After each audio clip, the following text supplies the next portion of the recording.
Hello everyone, welcome to the Layman Way, and this video is a part of my playlist on Indian polity where we are discussing Indian Constitution at work. And guys, if you want to view the full course, you can always go on the I button in the top right corner and view our full playlist. Alright guys, these courses are all free for you, so don't forget to smash the like button, subscribe and also turn on the notifications. And if you are following this course, do not forget to leave a comment down below about your progress in the course guys, so that we can motivate one another. And let's get started. चलिए आगे बढ़ते हैं और देखते हैं। हम last lecture में federation की बात कर रहे थे, है ना, कि फेडरेशन क्या होता है, इंडिया में फेडरेशन कैसे है। ठीक है, अब हम ये बात करते हैं कि जैसे मैं बोल रहा था ना आपको कि India is a quasi federal nation. ठीक है, क्वाजी फेडरल मतलब क्या मतलब है इसका, क्वाजी का क्या मतलब है कि आधी फेडरल है। क्वाजी मतलब आधी फेडरल है। क्यों बोलते हैं हम इसको आधी federal, why is India a quasi federal nation? क्योंकि इंडिया में बहुत ही स्ट्रॉन्ग सेंटर है। ठीक है, सेंटर को ज़्यादा पावर दी गई है एज़ कम्पेयर टू स्टेट, इसीलिए हम बोलते हैं India is a federation with a unitary tilt. Unitary मतलब जब सेंटर के पास सेंटर को ज़्यादा पावर मिल जाती है तो स्ट्रक्चर क्या हो जाता है, यूनिटरी हो जाता है। यूनिटरी मतलब क्या होता है, कोई सिंगल गवर्नमेंट ही पूरे लैंड को कंट्रोल कर रही है, दैट इज़ यूनिटरी, है ना। तो यूनिटरी टिल्ट है इंडिया में, मतलब कि सेंटर को ज़्यादा पावर दी गई है। समझ में आ रहा है? तो ऐसा क्यों है? ठीक है, ऐसा क्यों दिया गया कि सेंटर को ज़्यादा पावर क्यों दी गई? देखो, इंडिया का जो फॉर्मेशन था वो यूएसए से बहुत अलग था। ठीक है, यूएसए में क्या हुआ, यूएसए में स्टेट्स के पास ऑलरेडी पावर था, तो डिफरेंट स्टेट्स आके उन्होंने एग्रीमेंट किया, उन्होंने बोला कि हम एक यूनियन बना देते हैं तो हम ज़्यादा पावरफुल बन पाएंगे। ठीक है, तो यूएसए का जो यूनाइटेड स्टेट एज अ जो बॉडी है ना, it came into existence because of the agreement between the states. ठीक है, इन स्टेट्स के बीच में एग्रीमेंट हुआ, है ना, और वो उन्होंने मिलके यूएसए बनाया। ठीक है, बट इंडिया में ऐसा कुछ नहीं है। इंडिया में it was not form by the agreement of state. समझ में आया है? ये बहुत ही इंपॉर्टेंट चीज़ है, इसको ध्यान रखना कि इंडिया जो बना है, इंडिया एज अ यूनियन जो बना है, it was not because of the formation, because different states came together to form a union, it was not because of this. ठीक है, तो इंडिया का सबसे बड़ा इंपॉर्टेंट ये है कि इंडिया का फेडरेशन अलग क्यों है यूएसए से, क्योंकि इंडिया में जो स्टेट्स हैं they don't have an agreement. समझ में आ रहा है? उनके पास ये पावर नहीं है कि कल को यूपी उठ के बोले मेरे को कि अलग होना है, मेरे को डोमिनियन चाहिए। मतलब फॉर एग्जांपल यूपी बोलता है कि मेरे को आज़ाद देश बनना है, तो वो उसके पास ऑप्शन नहीं है ये, क्योंकि जो India as a union of states है, it is not form by agreement between the states. Agreement बहुत सारे स्टेट्स मिलकर उन्होंने आपस में एग्रीमेंट नहीं किया था कि चलो हम मिलकर इंडिया बना देते हैं। ठीक है, वो तो इंडिया था उसके बाद स्टेट्स बने हैं। समझ में आ रहा है? इंडिया था तभी तो स्टेट्स बने हैं, पहले इंडिया बना ना। अब देखो, अब जैसे आंध्र प्रदेश है, आंध्र प्रदेश से तेलंगाना बना। ठीक है, आंध्र प्रदेश से जब तेलंगाना बना तो Andhra Pradesh was already in the union of India, उसके बाद तेलंगाना बना।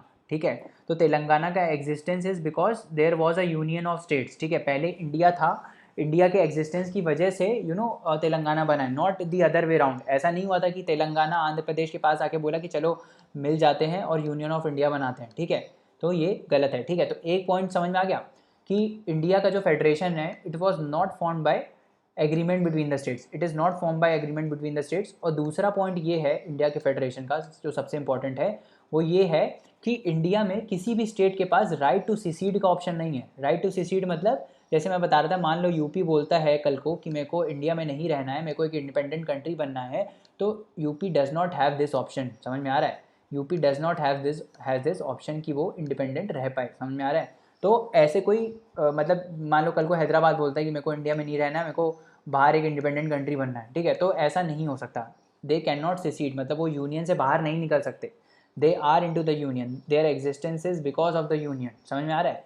तो इंडिया का फेडरेशन ऐसा है। ठीक है, तो अभी हम बात ये कर रहे थे कि स्ट्रॉन्ग सेंटर इंडिया में है क्यों, आखिर क्यों सेंटर को ज़्यादा पावर दी गई?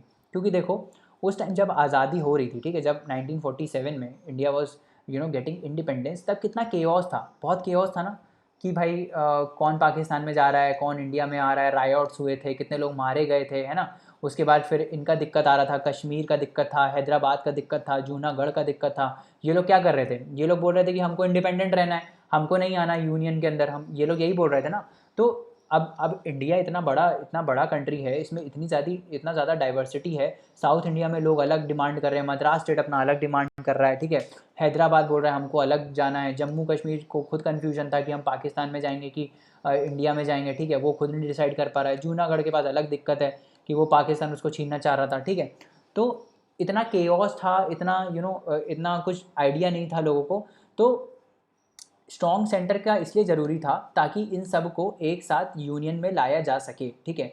मान लो फॉर दी अदर हैंड, मान लो अगर स्ट्रॉन्ग सेंटर नहीं होता, ठीक है, मान लो सेंटर को ज़्यादा पावर नहीं दी जाती, तो क्या होता, ये सारे यूनियन आपको लगता है आ पाते? हैदराबाद क्या इंडिया में आ पाता? अगर सरदार पटेल नहीं डिसीजन लेते पुलिस एक्शन लेने का अगेंस्ट हैदराबाद, तो क्या हैदराबाद आज यूनियन ऑफ इंडिया में होता? नहीं होता, राइट। तो ये डिसीजन कहाँ से आया? ये डिसीजन सेंटर से आया। अगर सेंटर को ये पावर नहीं दी गई होती कि आपके पास इतनी पावर है कि आप ये कर सकते हो, तो क्या ये हो पाता? नहीं हो पाता। तो इट वॉज़ वेरी एसेंशियल कि इतनी ज़्यादा डाइवर्सिटी जो है इंडिया में, उसको एकोमोडेट करने के लिए at the time of the partition और उसको एक यूनियन में बनाने के लिए इट वॉज़ नेसेसरी कि एक स्ट्रॉन्ग लीडरशिप हो, एक स्ट्रॉन्ग सेंटर हो, ताकि उनको गाइडेंस मिल पाए, बाकी स्टेट्स को गाइडेंस मिल पाए, they can look up to the centre and they can form a union. समझ में आया? इतना ज़्यादा केओस था, उस केओस को हटाने के लिए एक स्ट्रॉन्ग लीडरशिप की ज़रूरत थी, एक स्ट्रॉन्ग सेंटर की ज़रूरत थी। इसीलिए इंडियन फेडरेशन में ज़्यादा पावर सेंटर को दी गई है। समझ में आ रहा है? To accommodate the diversities they also wanted to create a strong centre, sorry, to stem disintegration and bring about a social and political change, ठीक है। Provinces plus 500 princely states had to be integrated into one harmonious unit, ठीक है। Socio economic problems like poverty, इतनी सारी problem थी, poverty थी, illiteracy थी, inequality थी, had to be handled by a strong centre in cooperation with the states and it required planning and coordination. जैसे मैं बोल रहा था, इतनी सारी दिक्कतें थी, 500 रियासतों को एक साथ ला के यूनियन में लाना मजाक बात नहीं है, ठीक है। उसके लिए आपको स्ट्रॉन्ग सेंटर चाहिए। और अपार्ट फ्रॉम दैट, ऐसा भी नहीं था कि इंडिया बहुत मॉडर्न था और सबको बहुत एजुकेशन थी तो सब लोग हारमोनी में रहे, नहीं। उस टाइम कितना पॉवर्टी था, कितना इलिटरेसी था, लोगों को पता ही नहीं था करना क्या है ना। लोग मारपीट कर रहे थे, हमको इधर जाना है, ये मेरी ज़मीन है, ये तुम्हारी ज़मीन है, ठीक है। इस टाइप से हो रहा था। इतनी सारी प्रॉब्लम्स के बावजूद India has maintain this union. समझ में आ रहा है? दैट इज़ बिकॉज कि इंडिया के पास एक स्ट्रॉन्ग सेंटर था। समझ में आ रहा है? ये मतलब है, इसीलिए हमने एक स्ट्रॉन्ग सेंटर इंडिया को दिया। समझ में आया? समझ में आया? अब आगे बढ़ते हैं। अब ये देखते हैं कि हम इसमें ना, ये जो स्ट्रॉन्ग सेंटर वाली बात हम कर रहे हैं, ये इंश्योर कैसे किया गया। ये स्ट्रॉन्ग सेंटर का मतलब होता है यूनिटरी स्ट्रक्चर, ठीक है। जब भी सेंटर को बहुत ज़्यादा पावर मिल जाती है और सेंटर ही सब चीज़ें कंट्रोल करता है, तो वो यूनिटरी स्ट्रक्चर कहलाता है, ठीक है। यूनिटरी मतलब सेंटर के पास पावर है उस चीज़ के लिए, ठीक है, तो उसको हम बोलते हैं यूनिटरी थिंग। तो अब ये जो चीज़ है, ये हम बोलते हैं कि यूनिटरी टिल्ट है इंडिया, क्वाजी फेडरल स्टेट है पूरा, ट्रू फेडरेशन नहीं है इंडिया। हम ये बोलते हैं कि India is not a true federation, जबकि USA is a true federation, है ना। यूएसए में स्टेट्स के पास भी उतनी पावर है और सेंटर के पास भी उतनी ही पावर है, सेंटर के पास ज़्यादा पावर नहीं है, इसीलिए USA is a true federation, but India is not a true federation, India is a quasi federal structure, है ना। तो हम ये देखते हैं कि ये जो स्ट्रॉन्ग सेंटर है ना, ये जो स्ट्रॉन्ग सेंटर है, ये कैसे इंश्योर हुआ, क्या क्या प्रोविजंस हैं जिससे ये स्ट्रॉन्ग सेंटर इंश्योर होता है, ठीक है। तो सबसे पहली बात, the very existence of the state including it's territorial integrity is in the hands of the parliament. क्या मतलब है इसका? जो स्टेट्स की एग्जिस्टेंस है, जैसे मैंने बोला कि India is a union of states, ठीक है। तो जो स्टेट्स हैं हमारे, जो हमारे स्टेट्स हैं, जो इंडिया के स्टेट्स हैं, उनका जो वो बने ही इसलिए हैं क्योंकि यूनियन था इंडिया का, ठीक है। यूनियन की वजह से स्टेट्स बने, not the other way round, ठीक है। तो एक्चुअली पार्लियामेंट के पास पावर होती है। अगर अभी हम आगे जाके आर्टिकल 2 और आर्टिकल 3 पढ़ेंगे, तो आर्टिकल 2 और आर्टिकल 3 यही बोलता है कि पार्लियामेंट के पास पावर है नया स्टेट बनाने की, ठीक है, नए स्टेट को यूनियन में एडमिट करने की, उनकी बाउंड्रीज चेंज करने की, उनके नाम चेंज करने की, सब चीज़ें जो स्टेट के स्टेट्स का एग्जिस्टेंस बताती हैं, that is in the control of the parliament, ठीक है। तो नए स्टेट्स को बनाना, नए स्टेट्स को इंटीग्रेट करना यूनियन में, नए स्टेट को डिसमिस करना, नए स्टेट्स की एरिया चेंज करना, नए स्टेट की बाउंड्री चेंज करना, ये सब किसके हाथ में है? ये सब पार्लियामेंट के हाथ में है। और पार्लियामेंट को इसके लिए कोई कॉन्स्टिट्यूशनल अमेंडमेंट की ज़रूरत नहीं है। मान लो कल को मेरे को ये बोलना है कि मेरे को आंध्र प्रदेश से तेलंगाना को अलग करना है आंध्र प्रदेश से, ठीक है। तो आंध्र प्रदेश जब तेलंगाना से अलग हुआ, है ना, जब तेलंगाना बना, तो इसमें कोई कॉन्स्टिट्यूशनल अमेंडमेंट थोड़ी हुआ था। समझ में आ रहा है? इसमें कोई कॉन्स्टिट्यूशन में अमेंडमेंट थोड़ी हुआ, ये तो पार्लियामेंट ने कर दिया था, वो भी ऑर्डिनरी प्रोसेस के थ्रू कर दिया था, ठीक है। तो आंध्र प्रदेश की टेरिटोरियल इंटीग्रिटी तो इंश्योर्ड ही नहीं है ना, कभी भी पार्लियामेंट आके इसका कोई और हिस्सा निकाल के कोई और स्टेट बना देगा। समझ में आ रहा है? तो जो एग्जिस्टेंस ऑफ स्टेट है, जो स्टेट का एग्जिस्टेंस है, जैसे पहले आंध्र प्रदेश में तेलंगाना भी हुआ करता था, अभी नहीं है, अभी तेलंगाना अलग है, तो ये जो एग्जिस्टेंस ऑफ स्टेट है, ये किसके ऊपर डिपेंडेंट है? ये पार्लियामेंट के हाथ में है ना, ये सेंटर के हाथ में। तो ये क्या हुआ, ये एक यूनिटरी स्ट्रक्चर हो गया ना, ये ज़्यादा पावर दे दी गई सेंटर को बेसिकली इसके लिए। नहीं तो अगर यूएसए होता तो यूएसए में आप ऐसे थोड़ी कर सकते हो, यूएसए में आप थोड़ी स्टेट की बाउंड्री चेंज कर सकते हो या स्टेट को अलग अलग कर सकते हो, ऐसे नहीं कर सकते यूएसए में, समझ में आ रहा है? क्योंकि वहाँ पे ट्रू फेडरेशन है, इंडिया में नहीं है, इंडिया में सेंटर के पास ज़्यादा पावर है, समझ में आया? तो एक ये हो गया। दूसरा क्या है, इमरजेंसी प्रोविजंस। इमरजेंसी में क्या होता है, जब इमरजेंसी लगती है ना, जब इमरजेंसी लगती है तो क्या होता है, सेंटर गवर्नमेंट के पास ज़्यादा पावर आ जाती है ना, सेंटर सारे सबको कंट्रोल करता है, सेंटर सारे स्टेट्स को कंट्रोल करता है और पूरे यूनियन को कंट्रोल करता है। सारी पावर जो है लेजिस्लेशन बनाने की स्टेट सब्जेक्ट में भी किसके पास आ जाती है, सेंटर के पास आ जाती है ना। तो इसमें सेंटर बहुत ही पावरफुल हो जाता है जब इमरजेंसी प्रोविजंस होते हैं ना। ये आपने 1975 में देखा ही होगा जब इमरजेंसी लगी थी, तो कुछ भी सेंटर कर रहा था, समझ में आ रहा है ना। तो इमरजेंसी पावर में भी क्या हुआ, इमरजेंसी पावर में भी सेंटर के पास ज़्यादा पावर आ गई, तो यूनिटरी टिल्ट हो गया, ठीक है। तीसरा देखते हैं, तीसरा क्या है, फाइनेंशियल पावर्स की अगर हम बात करें तो फाइनेंशियल पावर्स में भी सेंटर के पास ज़्यादा फाइनेंशियल पावर्स हैं, क्योंकि देखो IGST भी सेंटर के पास जाता है ना। जब जो स्टेट में सामान बिकता है उस पर जो GST होता है वो भी सेंटर के पास जाता है ना। ऑल दो स्टेट्स के पास भी जाता है बट सेंटर के पास भी जाता है, वो भी जाता है ना। उसके बाद क्या होता है, इनकम टैक्स, कॉर्पोरेशन टैक्स, ये सब किसके पास जाता है, ये सब सेंटर के पास जाता है। जो ले दे के स्टेट के पास सोर्सेज होते हैं वो क्या होता है, स्टेट्स के पास स्टैम्प ड्यूटी होता है, एग्रीकल्चर टैक्स लगा देता है जो कि वो लगाता नहीं है कभी, ठीक है। हाउस टैक्स वगैरह ये सब होता है स्टेट के हाथ में, तो ये सब बहुत ही कम टैक्स है, इसमें कोई बहुत ज़्यादा करोड़ों में रेवेन्यू नहीं आता, ठीक है। तो ये सब बहुत कम स्टेट है, तो स्टेट्स बेसिकली डिपेंडेंट रहते हैं सेंटर के ऊपर, जैसे मैं पीछे बता रहा था ना। तो फाइनेंशियल पावर्स में भी ज़्यादा पावर है सेंटर के पास, ज़्यादा रेवेन्यू है उसके पास, ठीक है। तो जो ज़्यादा रेवेन्यू जनरेट करते हैं, जो ज़्यादा जैसे इनकम टैक्स हो गया, ठीक है। तो इनकम टैक्स हम किसको पे करते हैं, हम सेंटर को पे करते हैं इनकम टैक्स, स्टेट को थोड़ी पे करते हैं। तो अब इनकम टैक्स से कितना ज़्यादा पैसा आता है ना, कितना ज़्यादा, एक्चुअली मेजर सोर्स भी यही है रेवेन्यू का। इनकम टैक्स हो गया, कॉर्पोरेशन टैक्स हो गया, ये सब किसके पास जाता है, ये सब डायरेक्ट सेंटर के पास जाता है। तो जो ऐसे आइटम्स हैं जिससे रेवेन्यू आता है वो किसके कंट्रोल में है, वो अपने सेंटर के कंट्रोल में है, ठीक है। States have a very limited financial powers, और वो मोस्टली किसके ऊपर डिपेंड करते हैं, स्टेट के ऊपर डिपेंड करते हैं कि स्टेट उनको ग्रांट देगा, समझ में आ रहा है। स्टेट्स ग्रांट देते हैं ना, तो जो स्टेट्स ग्रांट देते हैं उसके जो सेंटर ग्रांट देता है स्टेट्स को, स्टेट्स उसके ऊपर डिपेंड करता है ना। उसके अपने रेवेन्यू जनरेटिंग सोर्सेज बहुत कम है, सिर्फ स्टैम्प ड्यूटी और ये सब एग्रीकल्चर ड्यूटी से आ जाता है थोड़ा बहुत, ठीक है, बस वही है। नहीं तो स्टेट्स के पास बहुत कम फाइनेंशियल पावर्स है। तो हमने तीन देख लिए, एक तो इमरजेंसी प्रोविजंस हो गया, और एक टेरिटोरियल इंटीग्रिटी इंश्योर्ड नहीं है स्टेट्स की, ठीक है। और तीसरा क्या है, फाइनेंशियल पावर्स। आगे बढ़ते हैं, functioning of the governor. Governor भी एक बहुत इंपॉर्टेंट पोस्ट है जिससे सेंटर का कंट्रोल रहता है स्टेट पे। क्यों, गवर्नर कैसे अपॉइंट होता है, गवर्नर को अपॉइंट करने के लिए प्रेसिडेंट होता है, ठीक है। प्रेसिडेंट अपॉइंट करता है गवर्नर को। प्रेसिडेंट किसका होता है, यूनियन का होता है ना, सेंटर का होता है प्रेसिडेंट, ठीक है। तो पहली बात तो इसका अपॉइंटमेंट भी यही कर रहा है, and he works on the pleasure of the president. Governor कैसे काम करता है, he works on the pleasure of the president, ठीक है। उसके बाद जब गवर्नर अपॉइंट होता है, ठीक है, तो बेसिकली यूनियन जो है, गवर्नर स्टेट को कंट्रोल करता है, ठीक है, head of the state governor होता है, राइट। तो यूनियन स्टेट को गवर्नर के थ्रू कंट्रोल करता है, समझ में आ रहा है। स्टेट में कुछ करवाना होगा तो गवर्नर के ऊपर प्रेशर डाला जाता है, ठीक है। तो गवर्नर फिर आगे इंस्ट्रक्ट करता है, क्योंकि एग्जीक्यूटिव कौन है स्टेट का, गवर्नर है ना, head of the state governor है, उसी के साइन लगते हैं तभी बिल पास होता है स्टेट का, नहीं तो पास नहीं होगा, ठीक है। तो अगर गवर्नर के साथ कंप्लाई नहीं करेगा स्टेट तो काम ही नहीं कर पाएगा, समझ में आ रहा है। तो इसीलिए सेंटर स्टेट को कैसे कंट्रोल करता है, थ्रू द गवर्नर। ये भी एक यूनिटरी चीज़ हो गई है ना, इस पे भी, इसके थ्रू भी सेंटर कंट्रोल करता है। उसके बाद क्या है, उसके बाद Rajya Sabha can authorise a parliament to make a law in the state list as well. जैसे मैंने पीछे बात किया, जैसे मैं पीछे आपको बता रहा था कि ऐसा नहीं है कि स्टेट लिस्ट में सिर्फ स्टेट ही लॉ बना सकता है, यूनियन भी लॉ बना सकता है ना। और उसको कौन ऑथराइज करता है, उसको राज्यसभा ऑथराइज कर सकता है, ठीक है।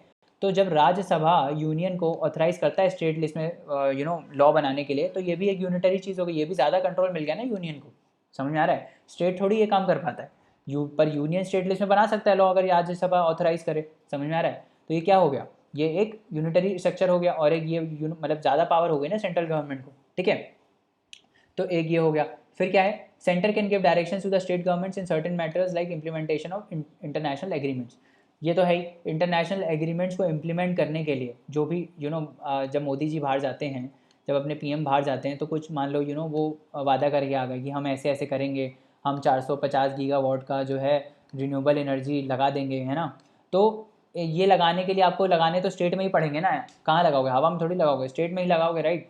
तो इन इंटरनेशनल एग्रीमेंट्स को, जैसे पेरिस क्लाइमेट एग्रीमेंट हो गया, इन सबको इनके प्रोविजंस को इम्प्लीमेंट करने के लिए सेंटर जो है वो स्टेट को डायरेक्ट कर सकता है ये इम्प्लीमेंट करने के लिए, और स्टेट उनको मना नहीं कर सकता। अगर स्टेट मना करता है तो क्या होता है, दैट इज़ डिक्लेयर्ड अनकॉन्स्टिट्यूशनल, समझ में आ रहा है। और फिर क्या लग जाएगा, फिर लग जाएगा प्रेसिडेंट रूल, और प्रेसिडेंट रूल तो अपने आप में एक यूनिटरी चीज़ है। प्रेसिडेंट रूल लगता है तो क्या होता है, सेंटर पूरा कंट्रोल करने लगता है स्टेट को। समझ में आ रहा है, समझ में आना तो कैसे ये लिंक्ड है पूरा। तो जो भी इंटरनेशनल एग्रीमेंट्स होते हैं, ठीक है, जो भी इंटरनेशनल एग्रीमेंट्स होते हैं, ठीक है, उसको इम्प्लीमेंट करने के लिए state, centre can give direction to the state, और स्टेट उसको मना नहीं कर सकता। समझ में आ रहा है, स्टेट उसको मना नहीं कर सकता, ठीक है, ये हो गया। उसके बाद क्या है, उसके बाद ऑल इंडिया सर्विसेज है, ठीक है, all India services are also a federal thing, right, तो सॉरी यूनिटरी थिंग। अब ऑल इंडिया सर्विसेज क्या होती हैं, all India services unitary feature है। क्यों यूनिटरी फीचर है, क्योंकि देखो ऑल इंडिया सर्विसेज सेंटर के कंट्रोल में होती हैं, ठीक है, सेंटर गवर्नमेंट उनको पोस्ट करती है, सेंट्रल गवर्नमेंट उनको ट्रेनिंग देती है, ठीक है, बाकी वो जाके सुपरविजन ऑफ स्टेट्स के अंदर काम करते हैं, ठीक है, तो वो स्टेट के अंदर जरूर काम करते हैं, IAS IPS वगैरह जो होते हैं वो स्टेट के अंदर जरूर काम करते हैं, बट उनके ऊपर कंट्रोल किसका होता है, पूरा का पूरा सेंटर का होता है। तो सेंटर बेसिकली स्टेट्स में जो इम्प्लीमेंटेशन हो रहा है उसको कैसे कंट्रोल करता है, थ्रू IAS IPS, क्योंकि at the end of the day policies implement, हमने देखा था ना जब ब्यूरोक्रेसी पढ़ रहे थे, तो हमने देखा था कि एक्चुअली में पॉलिसीज इंप्लीमेंट कौन करता है, पॉलिसीज इंप्लीमेंट IAS IPS करते हैं डिस्ट्रिक्ट में, है ना, IAS ही तो इंप्लीमेंट करता है पॉलिसीज, और ये किससे कंट्रोल में, ये सेंटर के कंट्रोल में। तो स्टेट के पास इनका कोई कंट्रोल नहीं रहता है, स्टेट ऐसा नहीं है कि इसको ट्रांसफर कर सकते हैं या इनका सैलरी कम कर सकते हैं, कोई रोल नहीं है स्टेट का उसमें, ठीक है, वो बस कोऑर्डिनेशन में काम करते हैं IAS उनके साथ, ठीक है। State can not take disciplinary action nor can they remove them from the offices, ठीक है, समझ में आ रहा है। तो ये सब किसके पास होता है, ये सब सेंटर के पास होता है, it is with the centre, ठीक है, नॉट विद द स्टेट। तो जो IAS IPS होते हैं वो सेंटर के अंडर कंट्रोल में होते हैं, ठीक है। फिर आर्टिकल्स 33 34 की अगर हम बात करें, they authorise the parliament to protect the person in the service of the union or a state in respect of any action taken by them during martial law और टू मेंटेन और restore order. तो ये article 33 34 basically fundamental rights में आते हैं, ठीक है। जब 32 के बाद 33 34 आता है ना, तो ये किससे रिलेट करते हैं, ये मार्शल लॉ जब लगा रहता है ना किसी एरिया में, ठीक है, तो जब मार्शल लॉ किसी एरिया में लगा रहता है तो पार्लियामेंट के पास अथॉरिटी होती है उन पर्सन को प्रोटेक्ट करने की जो यूनियन या स्टेट में सर्व कर रहे हैं, ठीक है। तो इस पर भी किसका कंट्रोल आ जाता है, इस पर भी सेंटर का कंट्रोल आ जाता है, क्योंकि पार्लियामेंट के पास अथॉरिटी आ जाती है, ठीक है। कोई भी एक्शन उस जब होता है वहाँ पे कोई भी एक्शन होता है तो पार्लियामेंट की अथॉरिटी लगती है, ठीक है। तो यही वो बोल रहा है कि 33 34 किसको ऑथराइज करते हैं, पार्लियामेंट को, to protect the person in the service of the union, चाहे वो यूनियन की सर्विस में हो चाहे वो स्टेट की सर्विस में हो, in respect of any action taken during martial law और टू मेंटेन पीस, मतलब टू मेंटेन और रिस्टोर ऑर्डर। तो ऑर्डर रिस्टोर करने के लिए लॉ एंड ऑर्डर रिस्टोर करने के लिए जब मार्शल लॉ लगता है और उसमें कोई भी एक्शन किसी भी सर्वेंट के ऊपर लगता है तो उसके ऊपर कंट्रोल किसका होता है, पार्लियामेंट का होता है, ना कि स्टेट का होता है, ठीक है, समझ में आया।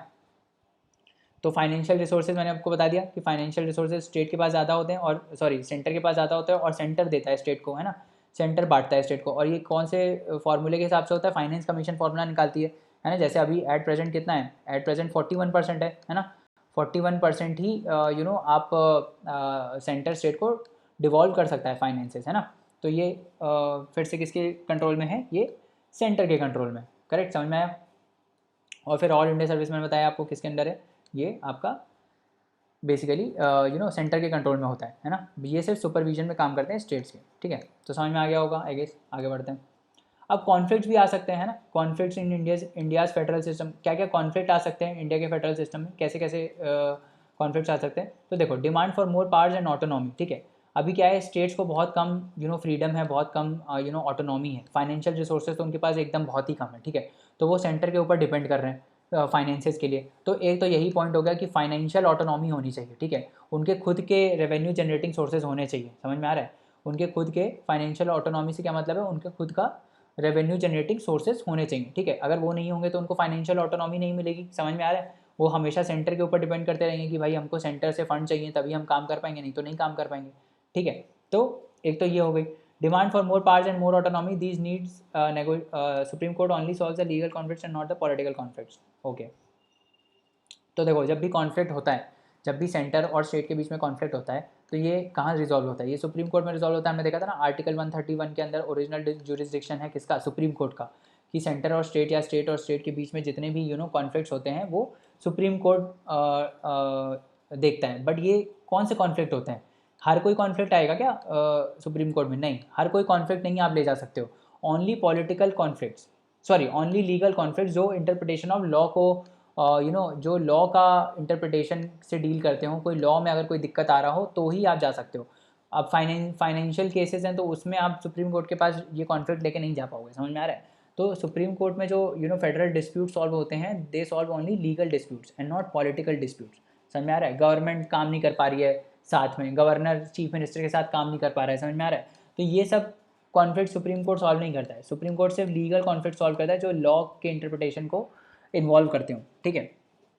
तो सेंटर स्टेट रिलेशन की अगर हम बात करें, ठीक है, they are the foundation of our federalism that was laid by Jawaharlal Nehru, okay. 1950s and 1960s में क्या हुआ, कांग्रेस का डोमिनेंस था, है ना, कांग्रेस बहुत ज़्यादा डोमिनेटेड थी उस टाइम। तो सेंटर बेसिकली क्या था, अब उस टाइम देखो, अब उस टाइम क्या था, जब जब इनिशियली 1950s की अगर हम बात करें तो बहुत ज़्यादा डोमिनेंस था कांग्रेस का, ठीक है। तो कांग्रेस ही जीतती थी, मेजॉरिटी में कांग्रेस ही रहती थी क्योंकि मेजर पार्टी वही थी, ठीक है। तो जिस पार्टी में नहीं रहती थी ना, मतलब जिस स्टेट में मान लो कांग्रेस ने गवर्नमेंट नहीं बने, तो उस समय क्या होता था, वहाँ पे इंदिरा गांधी ने क्या कर दिया, वहाँ पे इंदिरा गांधी ने प्रेसिडेंट रूल लगा दिया कि तब, ताकि प्रेसिडेंट रूल में क्या होता है, सेंटर के हाथ में आ जाती है ना पावर, समझ में आ रहा है। तो ये कॉन्फ्लिक्ट हो गया कि भाई ऐसे थोड़ी कर सकते हो आप, कि मतलब आप ठीक है आप डोमिनेंस में हो सेंटर में, बट आप जिन स्टेट्स में जिस स्टेट में आप नहीं जीते उस स्टेट में आप प्रेसिडेंट रूल लगा दोगे ज़बरदस्ती में, वो भी, समझ में आ रहा है ना। तो ऐसे करने लगी थी इंदिरा गांधी एक बार, तो उस टाइम ऐसा हुआ, ठीक है, तो कॉन्फ्लिक्ट आया। फिर क्या हुआ, 1916 में डोमिनेंस डिक्लाइन हो गया, और पार्टी आ गई, है ना, और पार्टी आ गई, demand for the greater powers and autonomy होने लगा, ज़्यादा पावर चाहिए, ज़्यादा ऑटोनॉमी चाहिए स्टेट्स को, ठीक है। तो फिर 1990 में क्या हुआ, कोलिशन गवर्नमेंट्स आने लगी, कोलिशन बनने लगे। अब जरूरी नहीं क्योंकि कांग्रेस मेजॉरिटी बना पाए, है ना, तो खूब सारी पार्टी मिल के कांग्रेस को ओवर पावर करने लगी, ठीक है, क्योंकि उनको खूब सारी पार्टी कोलिशन में आके उनको ज़्यादा सीट्स मिलने लगी, ठीक है। तो उस टाइम इस वर्ड को क्या बोला गया, इस चीज़ को क्या बोला गया, मैच्योर फेडरलिज्म, ठीक है। अब डिमांड फॉर जो ऑटोनॉमी है, ठीक है, वो किस किस चीज़ में थी, ठीक है। Division of power should be charge in favour of states and more powers and important powers should be assign to states. तो अभी हमने स्टेट्स को देखा, स्टेट्स के पास जो हैं जो मेजर इंपॉर्टेंट मैटर्स हैं जैसे डिफेंस, एटॉमिक एनर्जी, ये सब किसके पास है, ये सब सेंटर के पास है ना। और कहीं कहीं पुलिस और लैंड भी उसके पास है, जैसे दिल्ली में पुलिस, पब्लिक ऑर्डर और लैंड किसके हाथ में, सेंटर के हाथ में, सेंटर कंट्रोल करता है वहाँ पे, ठीक है। तो स्टेट्स बोल रहे थे कि भाई हमको भी ज़्यादा ऑटोनॉमी चाहिए, हमको ज़्यादा इंपॉर्टेंट मैटर्स चाहिए, हमको ज़्यादा जो एक्चुअली जो फाइनेंस जनरेटिंग मैटर्स हैं जिससे रेवेन्यू आता है, कम से कम वो तो दो हमको, ताकि हम काम तो अच्छे से कर पाएँ, समझ में आ रहा है। फाइनेंशियल ऑटोनॉमी ये बताई थी, independent sources of revenue and greater control over the resources, ये डिमांड थी। More autonomy in administrative powers, policies बनाने में और पॉलिसीज़ को इम्प्लीमेंट करने के लिए स्टेट्स के पास ज़्यादा पावर होनी चाहिए, ये स्टेट्स डिमांड कर रहे थे, ठीक है, इसी चीज़ की ऑटोनॉमी डिमांड हो रही थी, ठीक है। It may be related to cultural and linguistic issues, example agitation for enforcing Hindi language, ये सब कुछ नहीं है ऑटोनॉमी, ये सब इसमें ये वाला ऑटोनॉमी ये है कि हमको अपने कल्चर और जो लैंग्वेज है, जैसे कल्चर और लैंग्वेज के हिसाब से हमको डिसाइड करने दो कि हमारी पॉलिसीज़ क्या होनी चाहिए। जैसे अभी आया ना वो नेशनल एजुकेशन पॉलिसी, तो नेशनल एजुकेशन क्या है, एजुकेशन एक मतलब और दो कॉन्करेंट सब्जेक्ट है, बस स्टेट का बहुत रोल रहता है क्योंकि लिंग्विस्टिक चीज़ है ना ये। अब वहाँ पे लोग क्या बोल रहे थे, अभी पहले जो ड्राफ्ट आया था उसमें उन्होंने क्या बोला कि हिंदी को हम कंपलसरी करेंगे, हिंदी एक लैंग्वेज होगी और दूसरी कोई और होगी। तो साउथ के जितने भी स्टेट्स हैं उन्होंने क्या रिवोल्ट क्या बोल रहा हूँ, साउथ के जितने भी साउथ इंडिया के जितने भी स्टेट्स हैं उन्होंने प्रोटेस्ट किया, उन्होंने बोला कि नहीं भाई हिंदी क्यों कंपलसरी होनी चाहिए, हमारी मदर टंग तेलुगु है, हमारी मदर टंग तमिल है, हमको उसमें पढ़ाना है, ठीक है। तो चेंज किया गया फिर उसमें, समझ में आ रहा है। तो ये ऑटोनॉमी उनको स्टेट्स को मिलनी चाहिए इस चीज़ में, समझ में आया। तो चलिए दोस्तों आज के लिए इतना रहने देते हैं, नेक्स्ट लेक्चर में और कंसेप्ट्स को पढ़ेंगे। जाने से पहले लाइक शेयर सब्सक्राइब ज़रूर करें, अपने दोस्तों को रिकमेंड करें। अपनी क्वेरीज़ आप हमको queries@thelaymanway.com पे भेज सकते हैं, जहाँ पे हम आपका रिप्लाई इंस्टेंटली करेंगे।